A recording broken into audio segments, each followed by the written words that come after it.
Welkom bij Kikker TV. Vandaag zijn we op bezoek in de Nieuwstraat 2 Oostburg. Daar gaan we kijken naar een projectje wat de gemeente onlangs gerealiseerd heeft. De herinrichting van het terreintje. Oostburgers weten dat in het verleden stonden er hier nog een paar huizen. Die zijn weggehaald.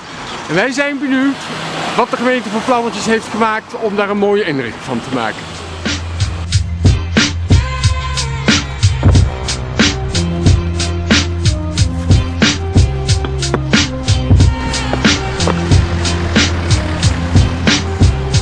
Mijn naam is Ivan van Leuven, werkzaam bij Dayton Groen en ik werk als meewerkend voorman. Wat gaan jullie hier doen op dit terrein? We zijn hier werkzaam met het aanleggen van een gemeentelijke tuin.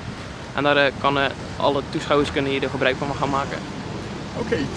Ja, er is eigenlijk nog niet zo heel erg veel te zien. Kun je iets meer laten zien over wat het plan straks op moet gaan leveren? Tuurlijk, ik heb hier aan de hand van de tekening kan ik dat wel doen. Ik weet niet misschien kunnen. Ja, ik zal even helpen. Kun je er iets bij uitleggen? Wat is de kant van de straat? Dit is de kant van de Nieuwstraat, neem ik aan.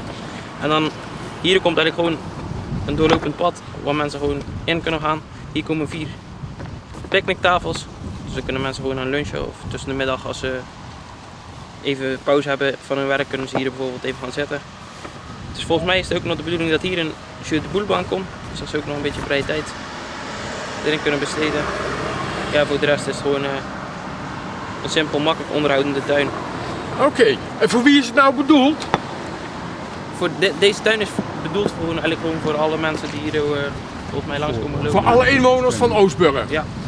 En het wordt heel mooi volgens jou? Ja, dat moet nog blijken, maar ik denk dat het wel mooi gaat worden.